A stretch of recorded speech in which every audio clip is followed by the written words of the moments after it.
Hi, this is A New Nigeria with Olawale Oluwade. This is your current affairs program where we critically examine those strategic issues that bedevil Nigeria's developmental aspirations and boldly offer simple, practical, but audacious ideas on building the Nigeria of our collective desires.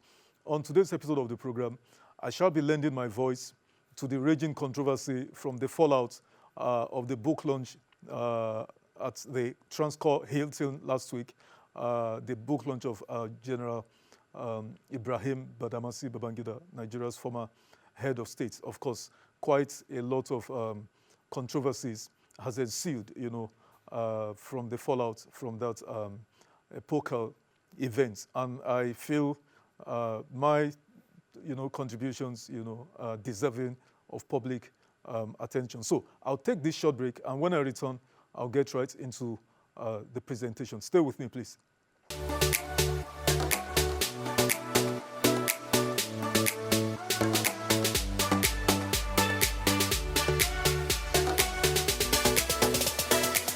Welcome back. So I titled this IBB June 12 and the Achilles of Greatness. Last Thursday, February 20th, at the swanky Abuja Transcorp Hilton Hotel, the creme de la creme of the political, economic, and social power brokers gathered to honor and celebrate one who qualifies as one of Nigeria's authentic godfathers. Now, as it is with the truly great, General IBRAHIM Babangida is a complicated personality, and he represents many things to many people. To the media, he is the evil genius and Maradona. To the academia, a tormentor and enemy. To the labor unions, a threat and constant thorn in the flesh. To the political class, a veritable opponent of democracy, rule of law, and good governance. To civil rights activists, a dreadful and constant nightmare. To university students, a brutal dictator and a dream killer. To his friends and devotees, a great benefactor and confidant. To his children, evidently a man of great distinction, power, and influence. Now, the event last week itself was a double-barreled soiree, the release and launch of his autobiography titled A Journey of Service, and fundraising for his presidential library, for which a tidy more than 17 billion was raised, at least of what was announced to the public. Expectedly, the book launch has generated a huge controversy. In fact, a firestorm has since been ignited. It was to be expected. President Olusegun Obasanjo, the chairman at the book launch, forewarned of this. The reasons aren't far-fetched. General IBRAHIM Babangida, he loves to be called President IBRAHIM Babangida, was and remains an extremely complicated and controversial individual. And I reckon, in typical style, the book was written and intended to achieve exactly what it has generated. My intervention here is to address a couple of the major controversies and also to offer my 2 pence on the enigma himself at the end. Now, first, here are my thoughts on the June 12 elections results annulment. A lot has been written in the past 32 years about this watershed event, and a lot more are still being written, even now, and more so in the foreseeable future. As a backgrounder, I lived and experienced the IBB years quite personally. I was a student at the University of Benin in 1989 when, under the Students' Union led by now Professor Ogaga Ifowodo and others, we took to the street, that is students of the University of Benin, we took to the streets in protest against the introduction of the structural adjustment program introduced by General IBRAHIM Babangida. A few other universities students also engaged in mass protest.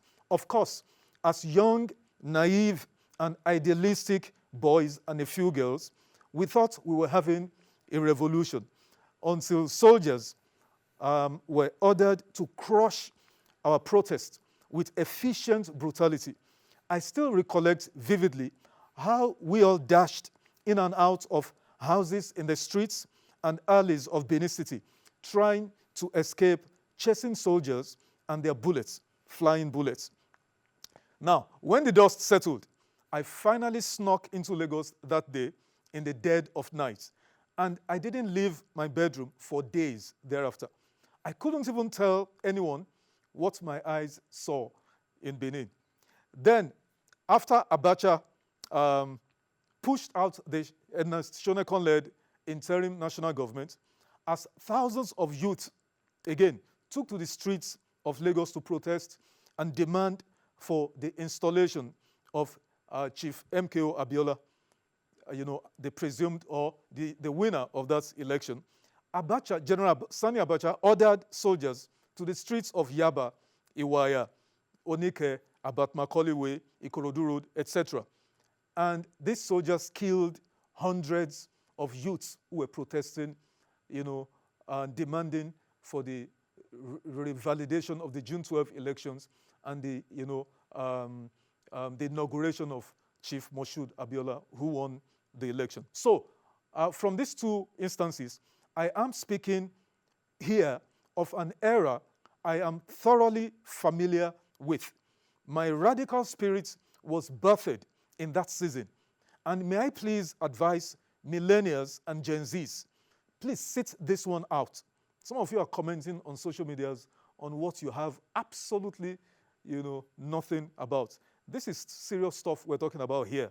This is not content creation. Now, in finally admitting publicly that Chief MK Abiola won decisively the watershed June 12, 1993 poll last week at his book launch, this was already a corroborated fact and historical reality. IBB merely decided to toe the path of honor and redeem himself in the public eye. However, in doing this, he then sought to shift culpability of the annulment to someone else, his late Man Friday and comrade in crime, General Sani Abacha, as the main culprit, while he, IBB, was a helpless onlooker. The dead don't speak. That's what they say. But the point is, nothing could be further from the truth. Here's my reading and interpretation of events as I understand it. I've written about this in a couple of my books, and I believe after the failed Gideon Oka coup of April 1990, in a script reminiscent of the 1976 Dimka coup that killed then head of state General Murtala Mohammed, the Oka coup, though with little chance of success, but it almost cost General Ibrahim Babangida his life. But for the timely and decisive intervention of soldiers under the command of General Sani Abacha, whatever pact, that is agreement, the two men, that is General Ibrahim Babangida and General Sani Abacha, whatever pact or agreement they had prior, to the Gideon Oka coup, to transfer power, political power, from one to the other, became a blood covenant and was ironclad. As IBB himself admitted pretty much in his book, after the role Abacha played in foiling the Oka coup, he, IBB, believed he owed General Sani Abacha his life. And now, what better way to repay your savior, in inverted commas, than with a bite at the cherry? I have never quite understood why IBB set up the interim national government while he stepped aside, retired all the service chiefs and himself. However, he conveniently left Sani Abacha in the contraption as the defense minister and chair of the joint, chief of staff. It is like implanting a stud in the midst of 20 bitches, using metaphorical terms. I kept and bred dogs for decades, so I know all it takes is one damn good stud among a few bitches to have pedigree puppies. Those who breed dogs would understand these terminologies. So, in a nutshell, here was General Babangida, the master coup plotter, evil genius, coined moniker, evil genius, ultimate schemer, and one of Nigeria's finest military strategists and tacticians, did a house cleaning for an effete contraption of civilian stooges in power. Yet, of all the persons he refused to retire, but actually installed in the placeholder contraption and given the keys to Nigeria's military arsenal, was arguably the second best coup plotter in Nigeria's entire history. Although lacking in class or finesse, that is Sani Abacha, he, speaking about Abacha, more than made up for his lack of, finesse or class. He more than made up for this in maximum ruthlessness and sadism. And so I say to you, dear General or President Ibrahim Badamasi Babangida, sir, you can tell your moonlight stories to the Marines. These moonlight tales you came up with in your book, you can tell it to the Marines. In simple terms, let me break it down for the viewers and for Nigerians. You had a pact with General Sani Abacha to hand over to him, period. You reluctantly agreed to conduct the elections, the June 12 presidential elections or general elections, but you had no intentions of either completing the process nor handing over to Chief MKO Abiola. Your biggest dilemma was how to achieve this grand plan while still emerging a saint and without any blame whatsoever. The last hope and expectation was that the elections will be marred by the usual rigging, chaos, and crisis, but none of this happened. It was and remains possibly the best elections Nigeria will ever conduct. Now, Sani Abacha didn't annul June 12 elections, Mr. President, IBB. You did, sir. And you are vicariously liable for all the heinous atrocities perpetrated under Sani Abacha thereafter.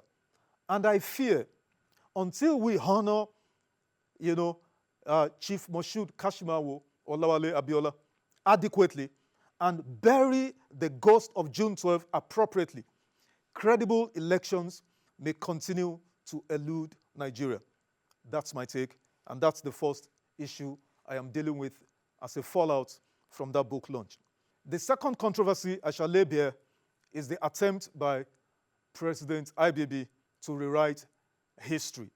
In the book, he presents the events and intentions of the main proponents of the January 1966 coup as different from what it has always been. My first response is President Ibrahim Badamasi Babangida really qualified to speak authoritatively on this matter? My response is a resounding no. Second, does he have a reason to muddle up the facts? Absolutely yes. IBB isn't called the Maradona for nothing. He is a master in the art of deception. For those who don't know, the entire body of literature and teachings on strategy, management strategy and all of that, emanated from war studies, the thoughts and actions of military generals from the dawn of ancient human history. In the curriculum in military institutions, deception is a strategic weapon of warfare. IBB's attempt to rewrite age-long historical facts about the events around the 1966 coup and the counter-coup is futile and at best diversionary and deceitful. He has done this deliberately to deflect from the essential issues about his life and times in the public service. Not so strange, The book, actually, the book he launched last week, the title is actually A Journey in Service. So in order to deflect from sundry crimes perpetrated against the state under his watch, including but not limited to unresolved political assassinations, the institutionalization of corruption in our body politics, and a failed political experiment which set the country backwards and almost to the brink of implosion.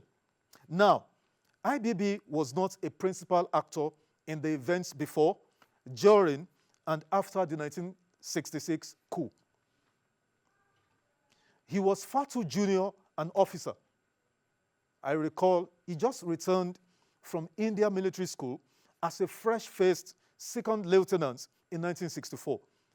So to speak authoritatively about this sad part of our history, he wasn't qualified to do so. So what are the facts about this tragic event? My goal is to simply rehash acknowledged facts and allow you viewers and listeners to simply make your deductions.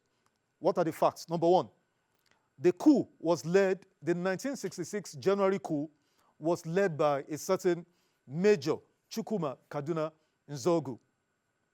In IBB's book launched last week, he said, and I quote, "For instance, no one remembers that Major Chukwuma Kaduna Nzogu, who led the 1966 coup, was the first Nigerian officer to be trained in military intelligence." So IBB himself admitted in the book that the coup was led by Major Chukwuma Kaduna Nzogu. Second, the entire political and military heads of both the northern and western regions were killed in very brutal fashion. Third historical fact, I'm just laying out, and you make your conclusions or deductions thereafter. The third point. Afterwards, General Johnson Thomas Ironsi took over as the first military head of state. He was an Igbo man and the most senior military officer. Fourth point. Now, rather than swiftly try and punish the coup plotters, that is Major Chukwuma Kaduna Nzogu and his fellow plotters, rather than swiftly try and mete out the requisite punishment to them, General Ironsi kept them in detention, from where they were granting interviews and generally carried on like nothing evil and despicable had occurred, and which blighted our country's young soul just a few months earlier. Fifth, and quite remarkably, General Ironsi then embarked on the collapse of the regional system of government, which we incepted in 1960, at independence from the British. The regional system of government from 1954, rather, and all of that. General Ironsi reversed it by the promulgation of the Unification Decree 34 of May 1966. The sixth point. The five things I listed or highlighted above were the precursors to the even more bloodier counter-coup of July 28, 1966, that soon snowballed into pogroms against Igbos in the north, that is killings. And then later on, the declaration of Eastern Region's secession by Colonel Chukwuemeka Odimegu Ojukwu, and eventually a terrible 30-month-long civil war that claimed the lives of millions of our fellow Nigerian citizens, especially children and women. Now, I make bold to state there are only 3 individuals alive today who were principal players directly and actively in these tragic events, who possesses the authority to speak on the subject matter. These are Generals Yakubu Gowon, who took over after General Ironsi was killed. So, Generals Yakubu Gowon, Generals Olusegun Obasanjo, he actually received the instrument of surrender from the Biafran secessionists after the secession bid was quelled. They handed over the instrument of surrender to General Olusegun Obasanjo. He was a major actor in that entire, war. And General T.Y. Danjuma. If you know the history of that period the way I know, you would know that legend has it that T.Y. Danjuma was one of those who led a team of soldiers, to carry out the reprisal killings in southwest, in Ibadan, southwest, where the then head of state, General Johnson Thomas Ironsi, was a guest at the home of the military governor of Western Nigeria, Colonel Adekunle Fajui. Both of them, were massacred. Legend has it, that General T.Y. Danjuma, maybe Lieutenant Colonel then or Colonel then, led the team that carried out that, situation.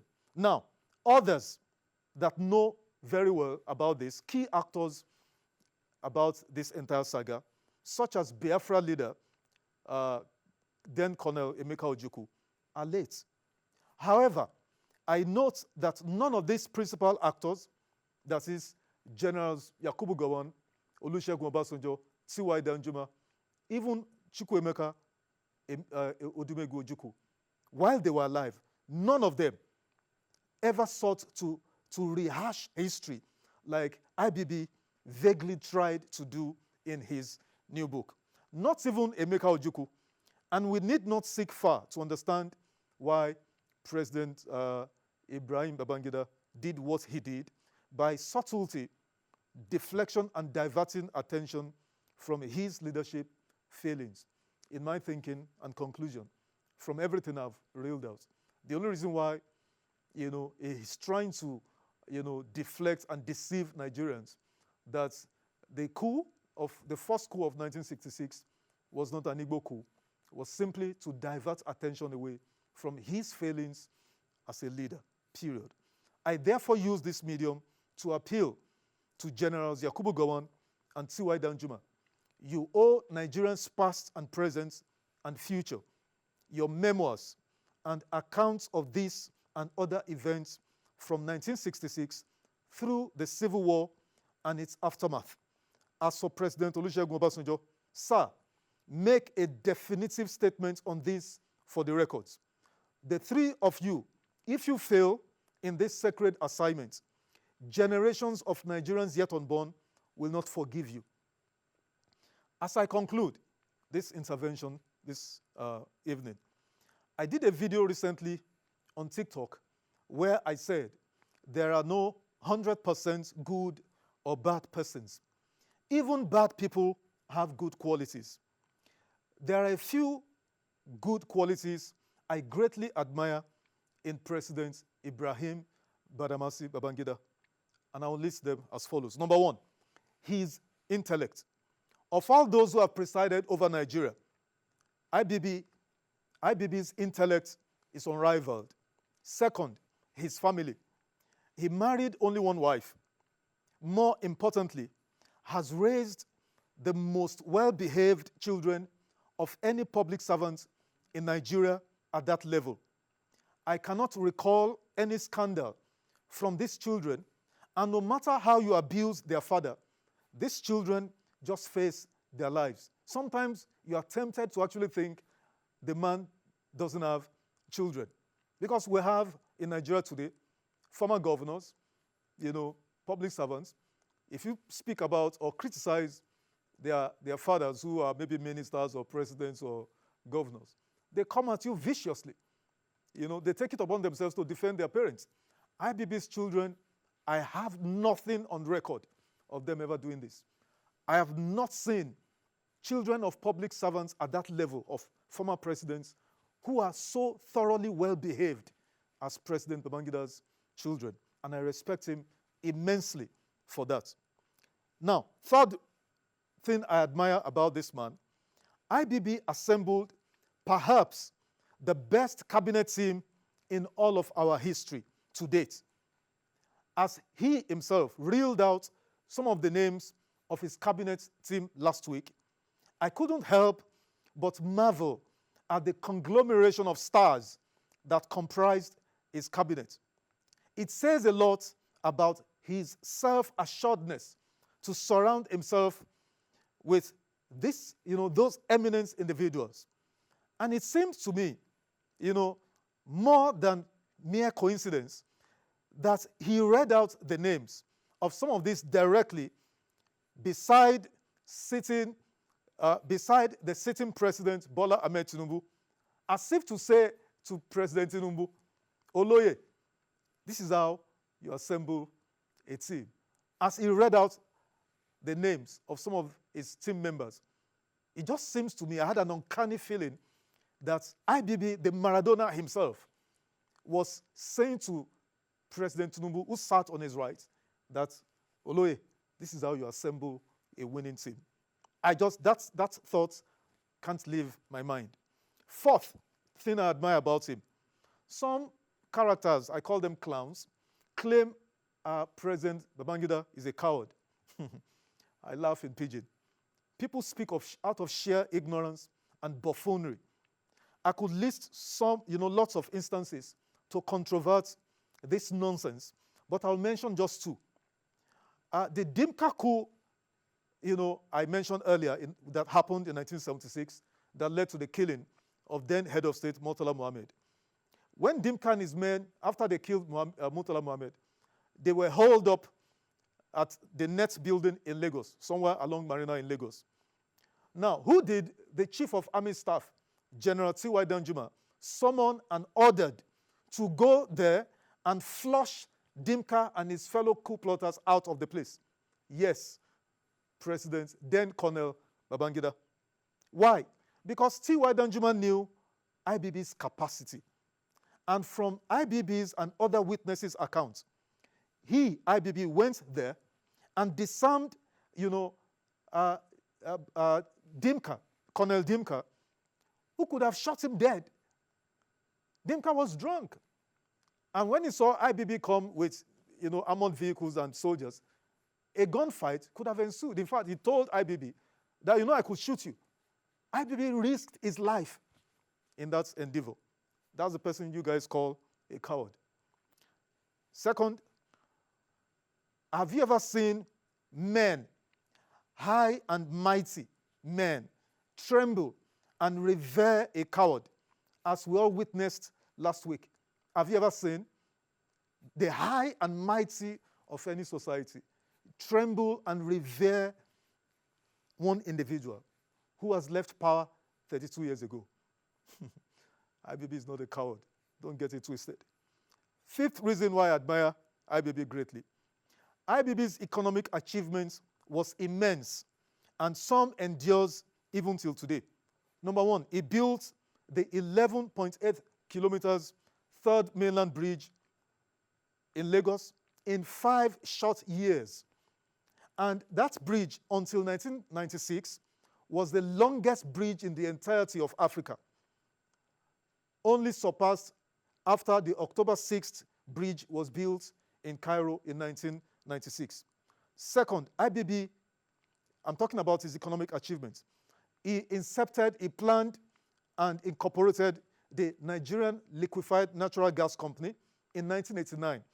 And this remains Nigeria's only surviving and profitable business owned by the federal government till date as I speak here. Federal government goes to NLNG to borrow money. IBB incepted and initiated that business. IBB built Abuja.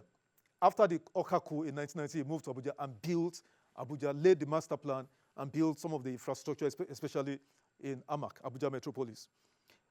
Importantly, IBB liberalized education sector, airline sector, banking sector, media sectors, with the admittance of private sector players.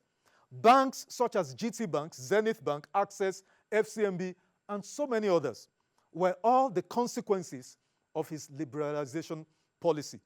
And so were private media giants such as AIT Ray Power, Channels Television, DBN, Silverbird, and a host of others. And I could go on. The sixth And last thing I admire about IBB, he is a master in the art of power. He is a master in the art of power. IBB used political power to build men who have become real economic czars. Among these are Aliko Dangote, the richest African.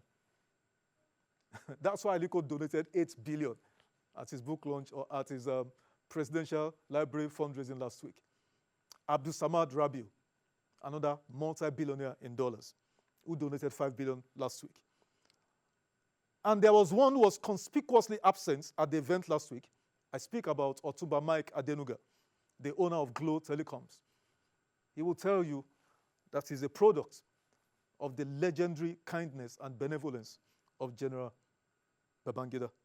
This and several, real billionaires are IBB made, and they will die for him if they need, if need be. IBB has combined building men, generosity, elusiveness, and contrived legends to remain relevant in our national life till date. Though his generosity was aptly described as subversive generosity by Chief Anthony Ednahoro of blessed memory. Finally, as I wrap up, IBB himself and his family can take solace and comfort in his nationally acknowledged greatness. That much was evident even to the blind last week. Some who comment about the man do so out of sheer hatred and emotions. I must add, greatness and controversies are Siamese twins. If you have ever achieved anything worthy of history, you will be controversial. And which of the leaders of Nigeria since inception, military and civilians alike, including Chief MKO Abiola, that isn't controversial? None of them that is not controversial.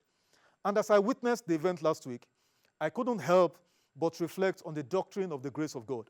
Popular belief is that bad people shouldn't live long, and they should have terrible things happen to them. Well, on the contrary, IBB has lived long. In fact, very well and extremely successful, actually. The kind of life millions can only fantasize about, by human standards anyway. How do I mean?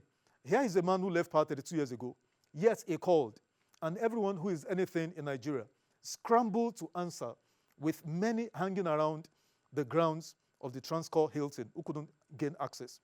He called for donations and raised what many states in Nigeria, cannot generate as IGR in a year.